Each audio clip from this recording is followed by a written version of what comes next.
Welcome to English Practice Hub. In this video, you'll not only improve your English listening skills, but also learn the powerful lessons from one of the most inspiring books ever written, Mastery by Robert Greene. This book is about reaching your highest potential, the path from apprentice to master.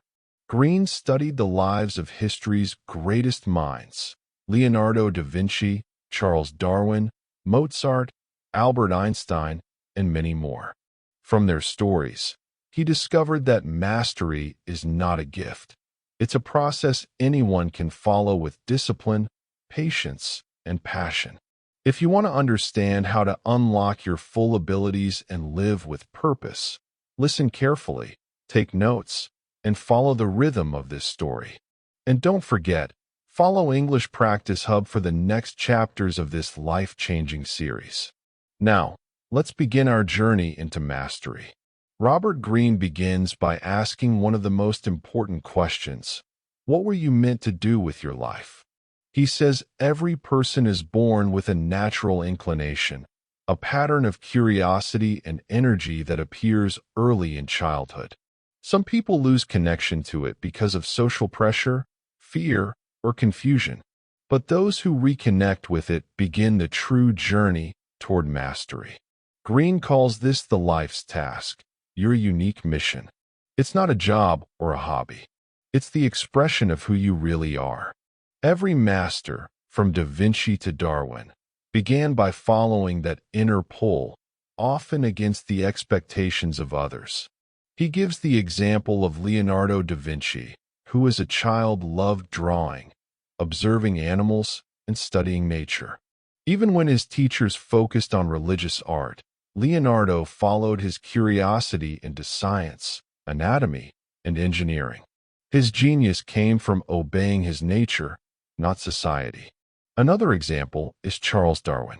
He wasn't a top student.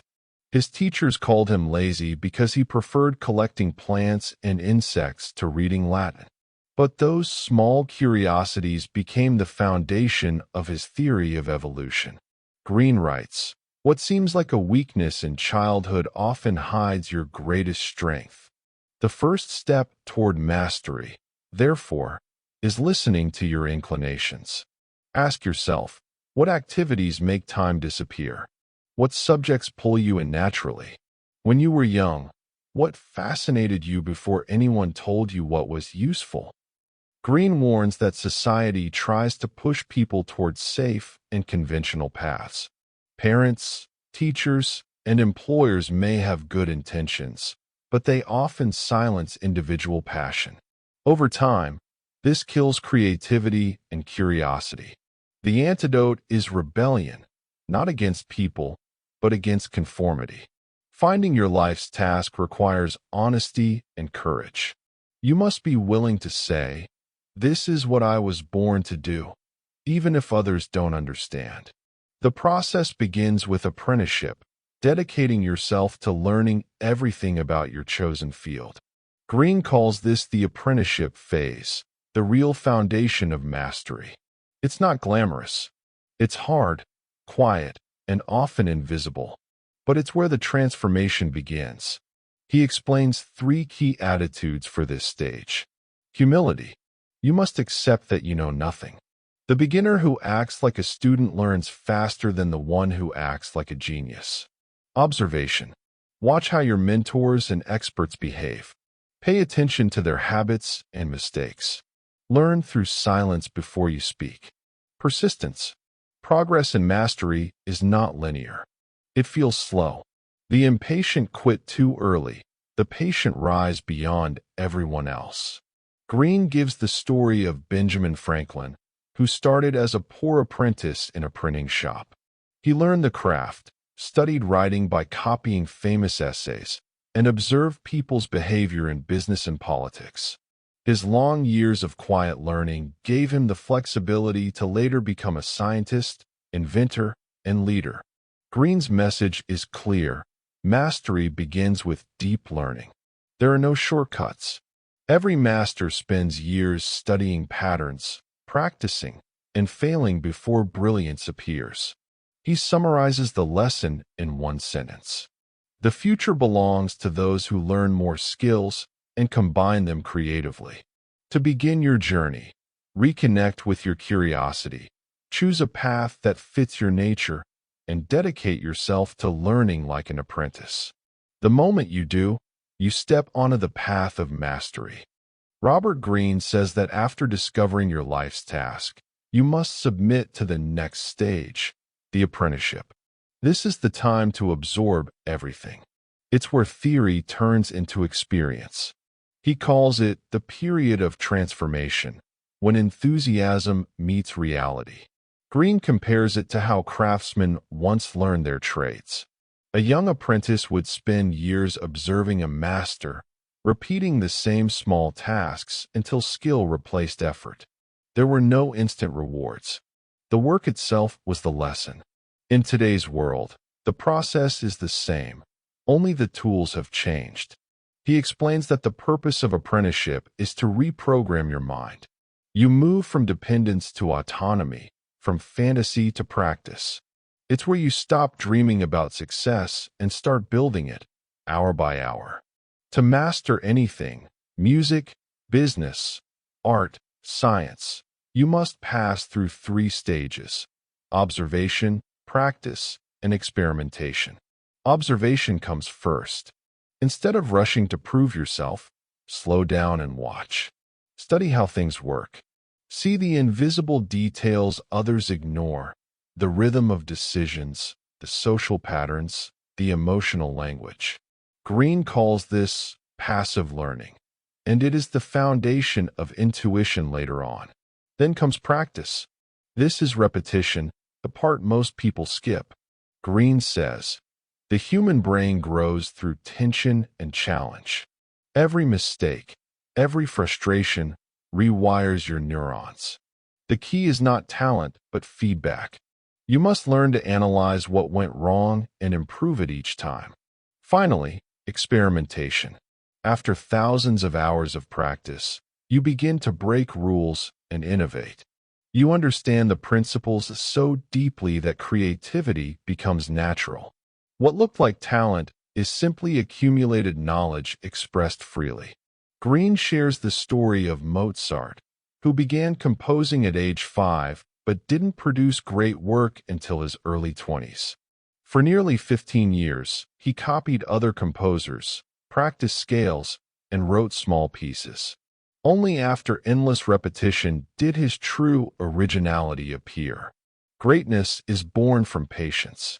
He also highlights Michael Faraday, one of the fathers of modern electricity. Faraday was a poor bookbinder's apprentice who loved reading scientific journals. He studied his clients' conversations, taught himself chemistry, and worked long unpaid hours in a lab. His curiosity and persistence led to discoveries that changed the world. Greene insists that the apprenticeship phase has no fixed length. It can last 3 years or 10. What matters is depth, not time. The deeper you go, the stronger your foundation. Those who rush to be noticed often build success on sand. It looks impressive, but it collapses fast. He offers several practical rules for apprentices. Value learning over money. A low-paying opportunity with growth is better than a high-paying one with stagnation. Embrace boredom.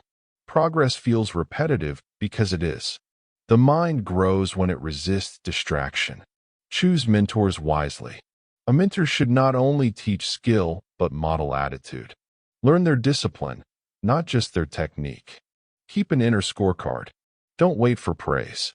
Measure yourself by improvement, not recognition. Greene explains that modern culture discourages apprenticeship. People want shortcuts, fame, and results. But those who accept the long road gain something others never will: freedom through skill. When you master your craft, you no longer depend on luck or approval. You become valuable everywhere. He writes, the goal of apprenticeship is transformation, from someone who needs direction to someone who can think for themselves. Once this transformation begins, a new kind of power awakens: creative independence. The apprentice becomes the innovator. The imitator becomes the creator. This is the bridge to mastery. Repetition turns into intuition, and practice turns into originality. Greene ends the section with a reminder. The future masters are those who never stopped being apprentices. After describing the long and sometimes lonely apprenticeship, Robert Greene introduces the next stage, the relationship between the mentor and the apprentice. He calls this a shortcut to mastery, because a great mentor compresses years of experience into lessons you could never learn alone. Greene explains that a mentor is not a teacher in the traditional sense. A teacher gives information. A mentor gives transformation. They show you how to think, not just what to do. But finding the right mentor is not easy. It requires awareness, humility, and courage. He begins with the story of Alexander the Great and his teacher Aristotle. Alexander's father, King Philip of Macedonia, hired Aristotle to educate his son.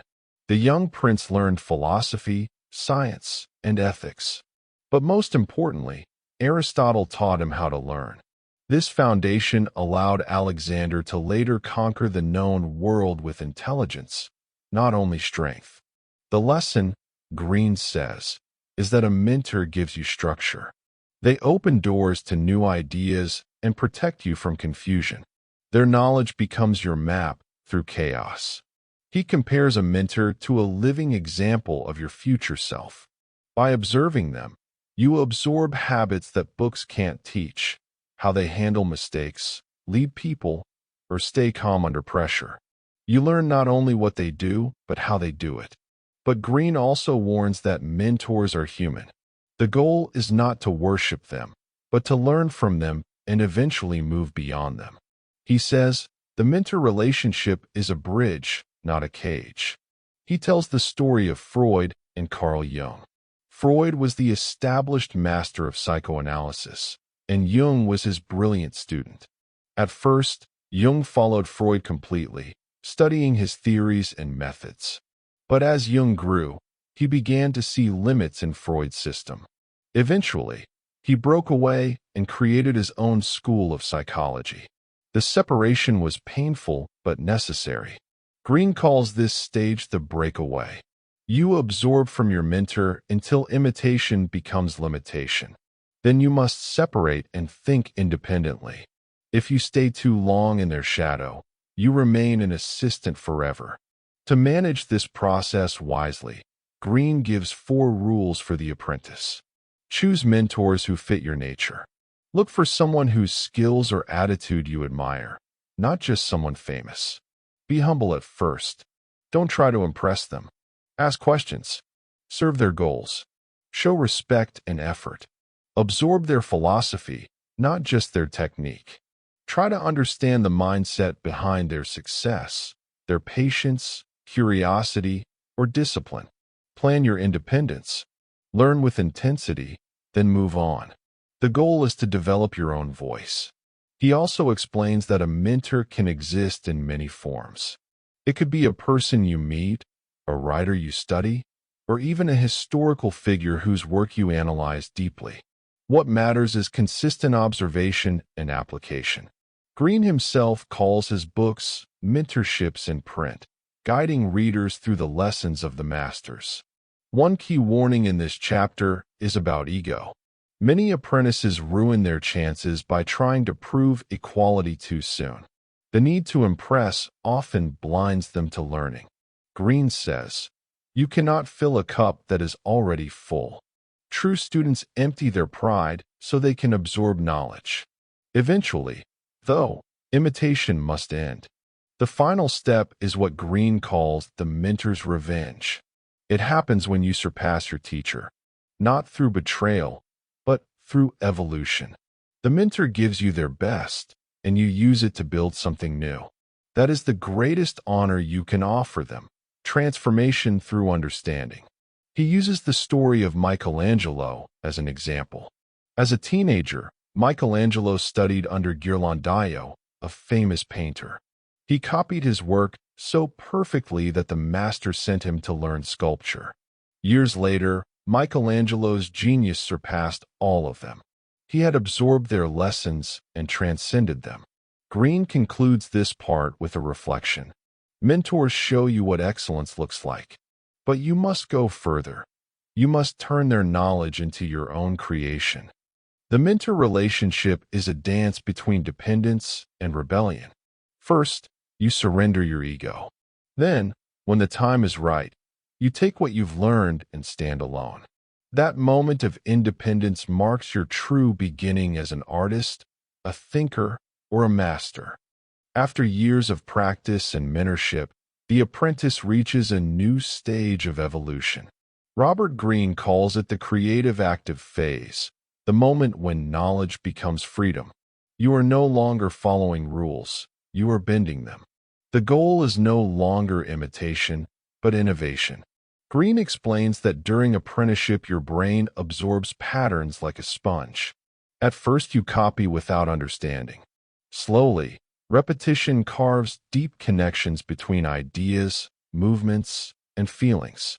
When those patterns merge, something new happens.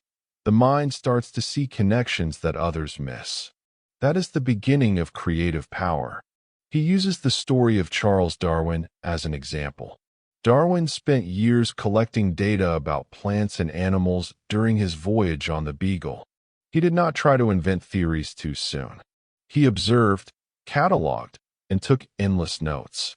Only after returning home, when thousands of small facts had fused in his mind, did he suddenly see the pattern of natural selection. Creativity, Greene says, is slow lightning. It strikes only after long preparation. In this phase, the student becomes a thinker. You are no longer learning what others know. You are asking what nobody has asked before. Greene calls this mental shift, moving from reason to intuition. At first, reason dominates, analysis, structure, and rules. But as skill deepens, intuition takes the lead. The master feels truth before proving it. To enter the creative active stage, Greene recommends 3 disciplines. Choose the problem that fascinates you. Don't create for applause or approval. Choose a challenge that ignites your curiosity. Passion fuels long focus. Without it, you stop at the first obstacle. Experiment relentlessly. Innovation grows from trial and error. Many small failures teach more than one big success. Treat your work like a laboratory, not a performance. Combine knowledge across fields. Creativity often happens when 2 distant ideas collide. Einstein studied music and physics. Steve Jobs studied calligraphy and technology. When you cross-pollinate skills, you create something unique. Greene uses Wolfgang Amadeus Mozart to illustrate this fusion. After years of disciplined training, Mozart began to mix styles from Italy, Germany, and France into his own sound. People called it genius, but it was the result of thousands of experiments with rhythm, harmony, and tone. True originality is patient recombination. He warns against the trap of comfort. Once you become competent, the ego wants to protect that status. You stop exploring, and creativity dies. To avoid this, the creative active person must keep acting like a student, curious, humble, and slightly dissatisfied. Greene writes, "The greatest danger after success is stagnation disguised as mastery." Another lesson is about tension. Creativity grows from the struggle between order and chaos. Too much order, and you repeat the past. Too much chaos, and your work loses focus. The sweet spot lies in controlled risk, enough structure to stay grounded, enough daring to break patterns. Greene calls this balance fluid discipline. The mind must stay flexible but directed. Masters don't reject rules. They understand them so deeply that they can play with them. He gives the story of Martha Graham, the pioneer of modern dance. Trained in classical ballet, she broke every tradition: sharp movements, angular poses, emotional storytelling. Her early audiences were shocked, but over time, her style redefined the art itself. Graham's rebellion succeeded because it was built on years of disciplined knowledge. Her freedom came from structure, not from chaos. Greene insists that creative work is not magic, it's method. The process looks like this. Gather as much information as possible. Observe the patterns until they fuse into insight. Express the insight through experiments. Refine what works, discard what doesn't. Repeat this endlessly. Each cycle deepens intuition and expands imagination. Eventually, ideas start to arrive almost unconsciously. You stop trying to be creative. You simply are. He calls this state the fluid mind. It feels effortless because practice has burned the patterns so deeply that thought becomes instinct. Athletes call it being in the zone. Scientists call it flow. Artists call it inspiration. But in truth, it is mastery, the unity of skill and intuition. Greene summarizes, creativity is the reward for learning so deeply that knowledge becomes freedom. When you reach this stage, you are no longer defined by your field. You begin to shape it. Your mind becomes a living system of connections, and your work reflects the complexity of life itself. Robert Greene now moves from the inner world of skill to the outer world of people. No matter how talented you are, he says, you will fail if you cannot understand human nature. Every master must also become a strategist of relationships. Greene calls this ability social intelligence, the power to read, predict, and influence others without being consumed by them. He begins with a simple truth.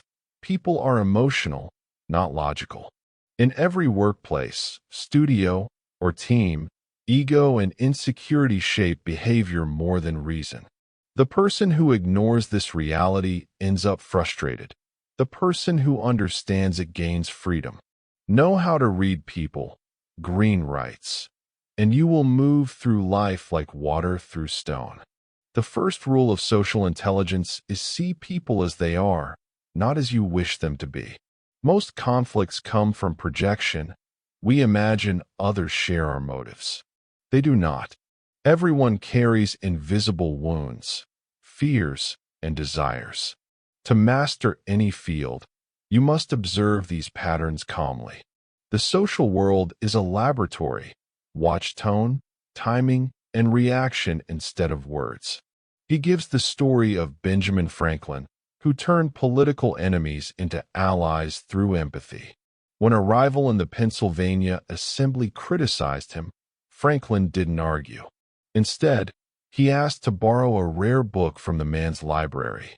The request flattered him.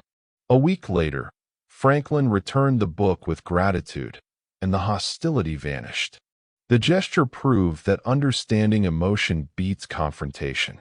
Greene divides social intelligence into two complementary skills, strategic empathy and tactical detachment. Strategic empathy means placing yourself inside another person's perspective, feeling what they feel, understanding what they need. This gives you subtle power because you can speak to their emotions, not their defenses. A good listener becomes irresistible. People trust those who make them feel seen. Tactical detachment is the opposite. It's the ability to stay calm when emotions rise. Masters never react impulsively. They pause, observe, and choose the best response. Detachment is not coldness, it is control. Without it, you become easy to manipulate. Greene explains that many apprentices ruin their progress because they misunderstand authority. They take criticism personally, compete too soon, or try to please everyone. The wise apprentice learns how to manage up, how to adapt to the master's personality without losing independence. Instead of fighting ego with ego, they redirect energy. Compliment sincerely, share credit, and choose battles carefully. Patience here is a form of strength. He also warns against toxic types, people driven by envy, drama, or insecurity. These individuals drain focus. Greene suggests treating them like quicksand. Step lightly, avoid argument, and keep emotional distance. Don't waste energy trying to change them. Use their behavior as a mirror for your own discipline. The next lesson is about the group dynamic. When people gather, emotions multiply. Fear spreads faster than logic. Enthusiasm becomes contagious. A master learns to sense the emotional temperature of the room.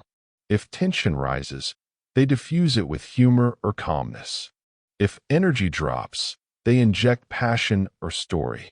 This skill turns leadership into art. Greene illustrates this through Thomas Edison. Edison was not the smartest engineer in his lab, but he was the best at managing creative teams. He knew how to make people feel part of a mission. He listened, praised, and occasionally provoked competition, balancing harmony with challenge. His inventions were collective victories guided by social intuition. He then introduces the idea of emotional economy. In any social system, attention and trust are currency. Spend them wisely. Give recognition where it matters.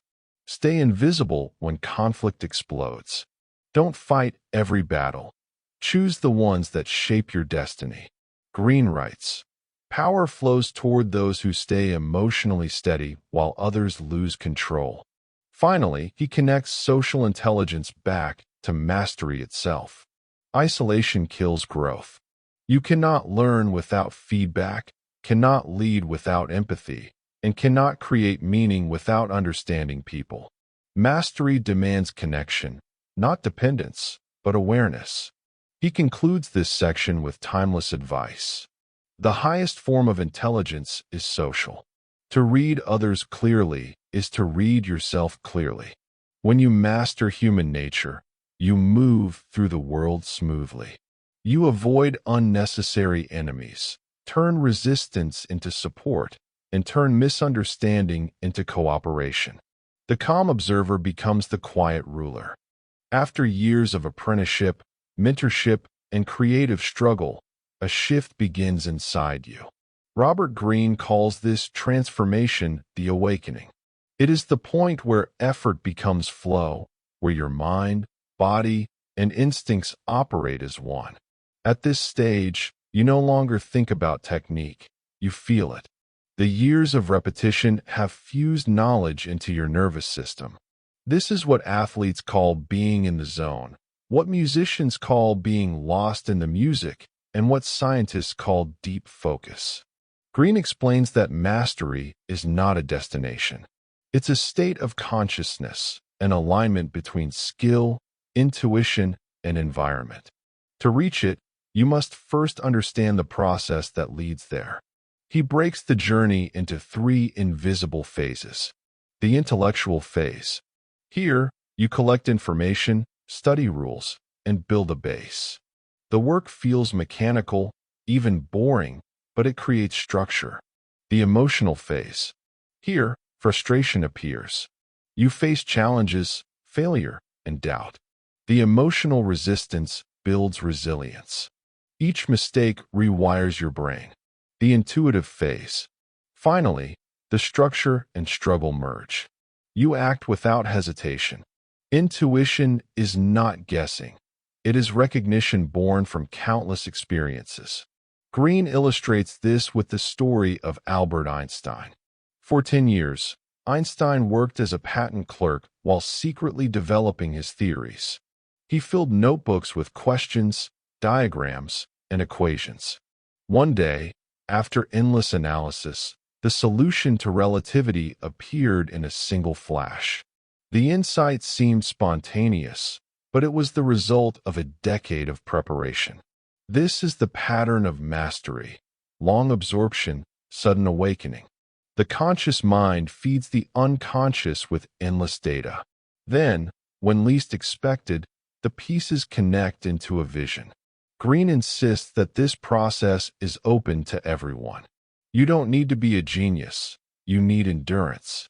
Mastery, he writes, is the reward for staying longer in the game than anyone else.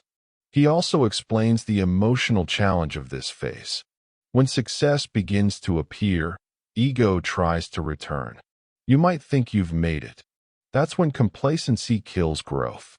The master remains humble, knowing that the learning never ends. Another key lesson is about listening to the environment. In mastery, your senses become sharper. You start noticing invisible details, rhythm, timing, small shifts in energy. This awareness gives you precision. You move at the right moment, say the right thing, make the right decision without overthinking. Greene calls this the high sensitivity of mastery. It's what allows great athletes to anticipate moves, artists to sense harmony, and leaders to predict change. He reminds us that this zone is fragile. It requires calmness and balance, not intensity, but focus. That's why great masters are often quiet and deliberate. Their power comes from stillness, not noise. At this point, you begin to sense the unity between life and work. Your craft becomes your identity. Your actions feel natural. Greene writes, "You no longer act with effort. You act with being." That is the awakening, when your practice becomes art, when your discipline becomes freedom, and when your mind becomes a clear mirror for reality. The higher you climb, the more dangerous the fall. Robert Greene warns that after reaching the zone of mastery, new challenges appear, not technical, but emotional. The same forces that helped you rise can now destroy your balance. The first danger is arrogance. Success breeds confidence, but confidence can grow into blindness. When you stop listening and learning, you begin to decline. Greene calls this the arrogance trap. Masters stay open, curious, humble, and ready to be wrong. They protect the student inside them. The second danger is fatigue. Years of work can lead to exhaustion. You may lose interest or motivation. To prevent burnout, Greene recommends returning to the source, the curiosity that started it all. Reconnect with play. Experiment again. Mastery is not about repetition, it's about renewal. The third danger is isolation. Great skill can separate you from others. People may see you as untouchable or intimidating. Greene suggests practicing empathy and teaching. Sharing your knowledge keeps you connected to humanity and refreshes your perspective. He writes, "Teaching others is how the master keeps learning." The fourth danger is complacency. After major achievements, the mind seeks comfort. But comfort is the enemy of growth. Greene reminds us that the process of mastery never ends.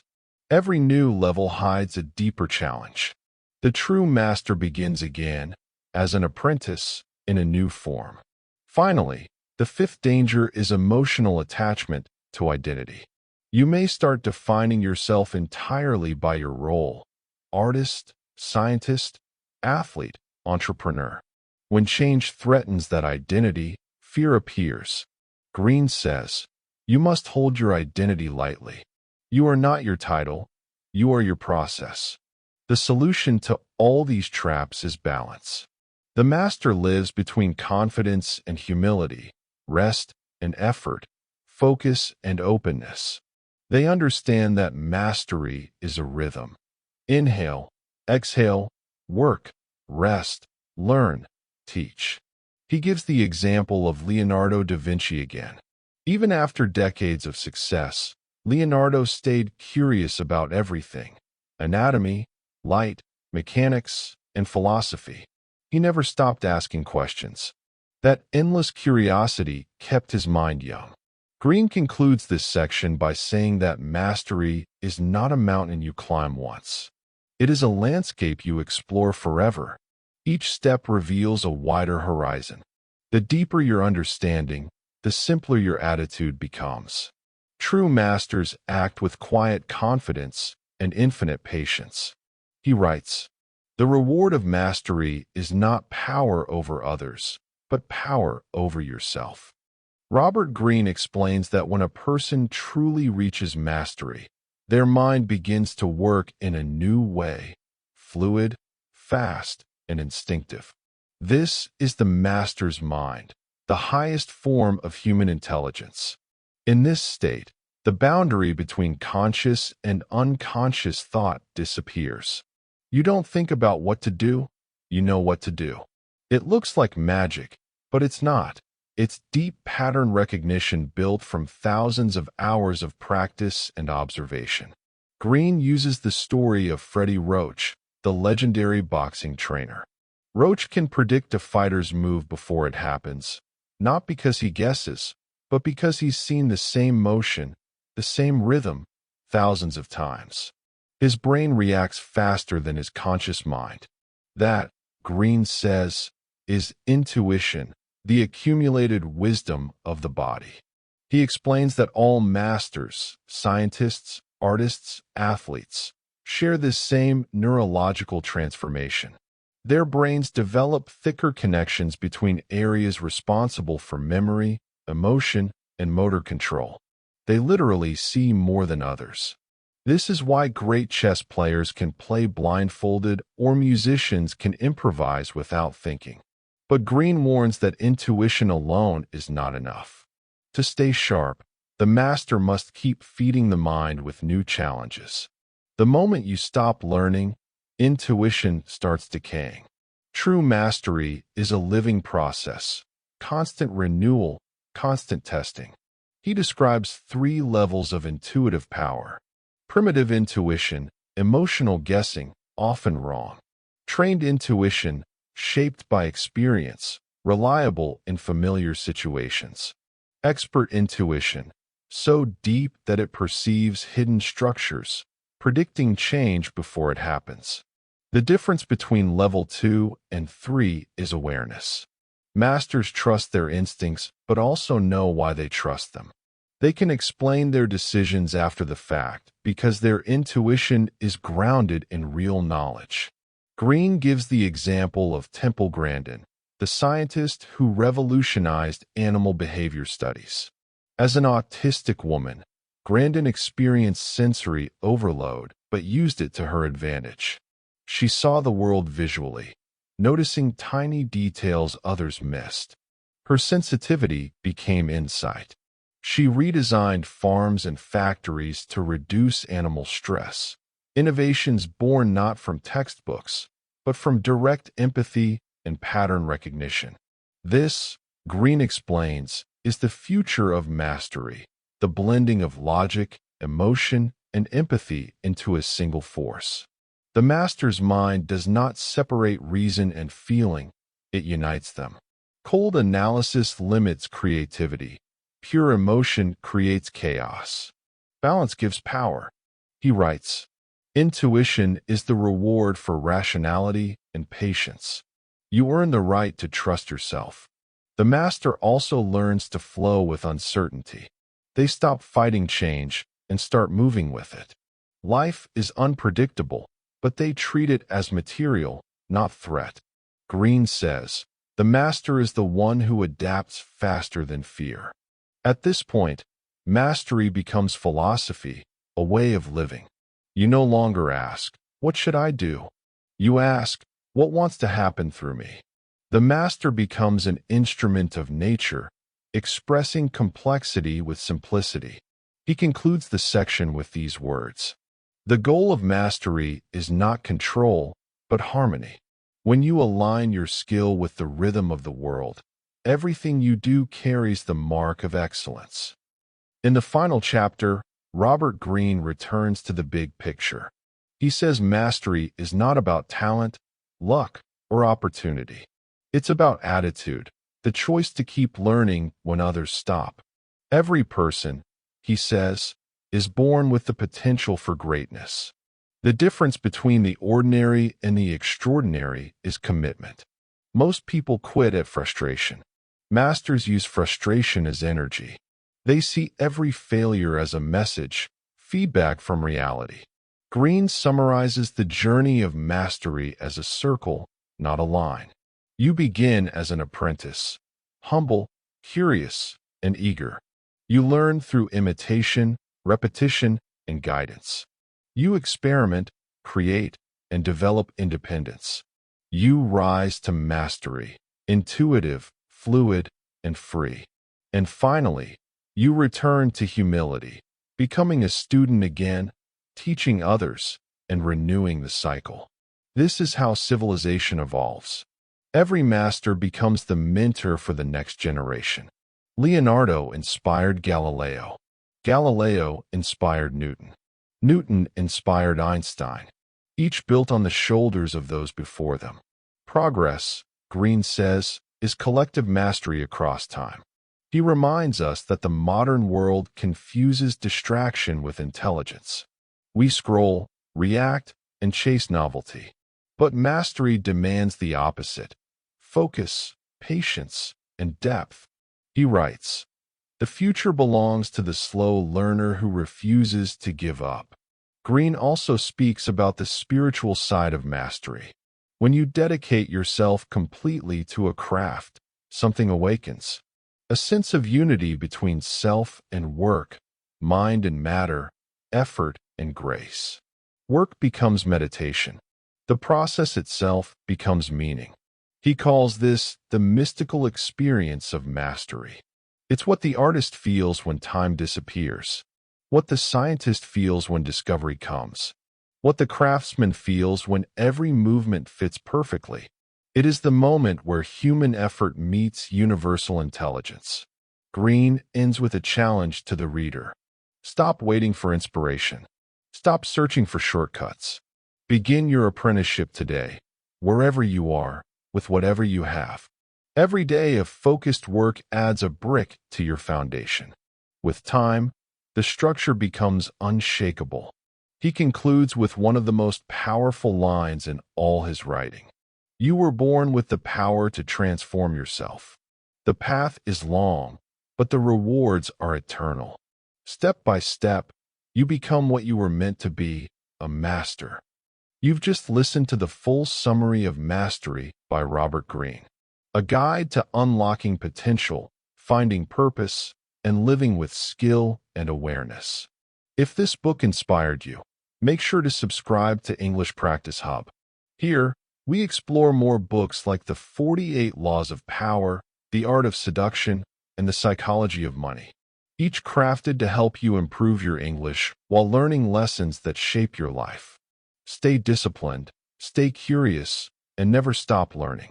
Because mastery is not a goal, it's a way of living. This is English Practice Hub, where learning English also means learning life.